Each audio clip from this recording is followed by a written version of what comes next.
Hoje, num dia bastante movimentado aqui no Brasil e também repleto de muita desinformação, sensacionalismo, adulteração da realidade, omissão e, sobretudo, muita picaretagem e vigarice de alguns criminosos que estão jogando uma cortina de fumaça para ver se conseguem escapar da polícia, da justiça e da cadeia. Nada como a gente ter esse nosso espaço aqui para iluminar algumas questões, dissipar também algumas dúvidas e colocar alguns pontos aqui que os veículos de comunicação não estão abordando e até nas redes sociais também, né? Como eu disse para vocês no nosso encontro anterior, o ministro Alexandre de Moraes, ele não alterará a sua rota rumo a fazer aquilo que nós todos esperamos aqui no nosso país. A produção de justiça em relação a todos esses criminosos que ainda estão em atividade aqui no nosso país e que dependem também de uma iniciativa da Procuradoria-Geral da República que a gente tem cobrado aqui todos os dias. Nunca foi tão determinante o papel da Procuradoria-Geral da República nesse momento aí que a gente está vendo esses vigaristas atuarem, né? Algumas situações aqui que nós abordamos no nosso portal, elas acabam se confirmando, né? Mas tem um ponto que eu nem enfatizei muito, que eu acho que é um ponto vital nessa discussão toda que está acontecendo, se o ministro Alexandre de Moraes está correndo algum risco, se juridicamente, o que pode acontecer no meio dessa história.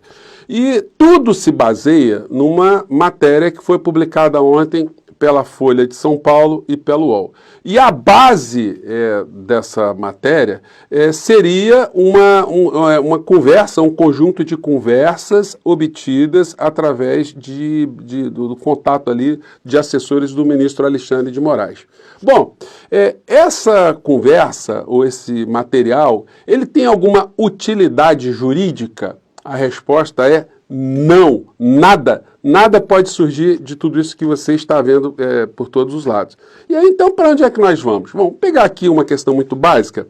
O artigo 5º da Constituição do nosso país, no inciso 10º, tem essa informação aqui, ó, vital do inciso 10, que diz que são invioláveis a intimidade, a vida privada, a honra e a imagem das pessoas, assegurado o direito à indenização pelo dano material ou moral decorrente da sua violação. A Constituição brasileira está dizendo que as suas conversas, elas não podem ser interceptadas, elas não podem ser roubadas, elas não podem ser expostas sem a sua autorização. E eu te pergunto, esse material que a Folha revelou, qual é a fonte? Foi um policial que pegou isso sem autorização e entregou para um veículo de comunicação? Bom, se fez isso, ele cometeu uma ilegalidade. Portanto, o produto desse ato dele é absolutamente ilegal. Foi alguém que grampeou a conversa de uma outra pessoa? Foi um técnico de informática que foi analisar um telefone celular, ele descobriu aquilo e entregou dados que não pertenciam a ele, a alguém para poder publicar? Então, a coisa, gente, pode parecer simples, mas de fato ela né? Porque a Constituição Federal, ela protege as nossas vidas, as nossas intimidades, as nossas conversas privadas. Então, a origem dessa história toda já nasce de um vício. Isso pode ser utilizado como prova para alguma coisa? A resposta é, juridicamente não. Do ilegal, nada pode surgir. Do ilícito, nada pode surgir. Bom, esse é o primeiro ponto. E isso não é um mero ato ilegítimo, né, ou imoral. Não, isso é protegido, é criminalizado pelo Código Penal no artigo 143, que diz que divulgar alguém sem justa causa conteúdo de documento particular ou de correspondência confidencial de que é destinatário ou detentor e cuja divulgação possa produzir dano a outrem. Pena, detenção de 1 a 6 meses. A pena é pequena, mas é crime, né? Enfim. E aí a Folha de São Paulo, com essa matéria aqui, eles sublinham aqui embaixo, né? Essa coisa assim, bem ambígua, que passou batida por muitas pessoas, mas aqui, né? No nosso portal a gente não deixa passar, não. Aqui no parágrafo diz, a Folha obteve o material com fontes que tiveram acesso a dados de um telefone que contém as mensagens, não decorrendo de interceptação ilegal ou acesso hacker. Isso não transforma esse conteúdo em algo legal. Então, da onde nasce essa história aí, é o nascimento de algo ilegal e imprestável, né? Como eu disse para vocês, isso não vai dar não pode dar juridicamente em coisa nenhuma, né? Agora, evidentemente, quem está tentando se proteger e fugir da polícia, fugir da cadeia, vai utilizar isso para fazer barulho político, mas barulho jurídico, isso aí não vai dar não, né? Bom, e hoje o ministro Flávio Dino, ele teve numa cerimônia mais cedo, e lá estava o ministro Alexandre de Moraes. E o ministro Alexandre de Moraes, primeiro que ele não cancelou o compromisso, ele foi normalmente lá e estava com o semblante todo tranquilão. E aí o ministro Flávio Dino, sobre o assunto, disse o seguinte, que eu já tinha inclusive dito para vocês aqui. Aonde está a ilegalidade dessa história toda? Aquelas conversas, no conteúdo. Eu já disse que na forma, o método que esse troço veio à tona já foi ilegal, né? Agora, em relação ao conteúdo, há alguma ilicitude no conteúdo? Também não há. Então, esse troço não tem como prosperar. Disse o ministro Flávio Dino sobre atos administrativos, ou seja, os atos que foram feitos ali entre o ministro Alexandre de Moraes e as suas assessorias. Gente, não existe juiz que não converse com a sua equipe, com seus subordinados no órgão de atuação. Não existe promotor de justiça que não converse com seus assessores. Não existe delegado de polícia que não converse, que não troque informações. Então, é muita estupidez as pessoas ficarem utilizando essa expressão atos não formais. Ué, todos os atos corriqueiros da administração pública são atos não formais, né? Ou ritos, ou não obedecem ritos específicos, né? Enfim, mas eles estão tentando deformar essa história. Disse o ministro Flávio Dino. Acusado de um crime gravíssimo, qual seja, cumpriu o seu dever.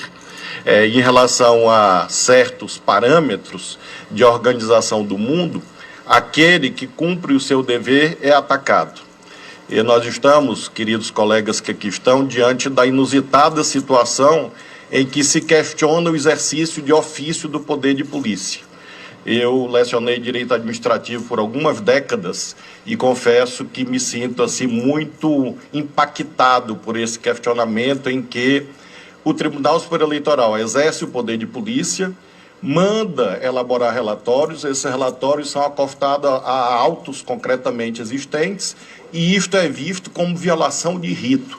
Confesso que desde ontem à noite até aqui não consegui encontrar em que capítulo, dispositivo, preceito isto viola qualquer tipo de determinação da nossa ordem jurídica. Por isso, ministro Alexandre, sei que Vossa Excelência caminha absolutamente em paz com a sua consciência e caminhe com essa convicção de que os procedimentos feitos foram o estrito cumprimento do dever legal e por isso mesmo, obviamente, isto perecerá tal qual as espumas das ondas.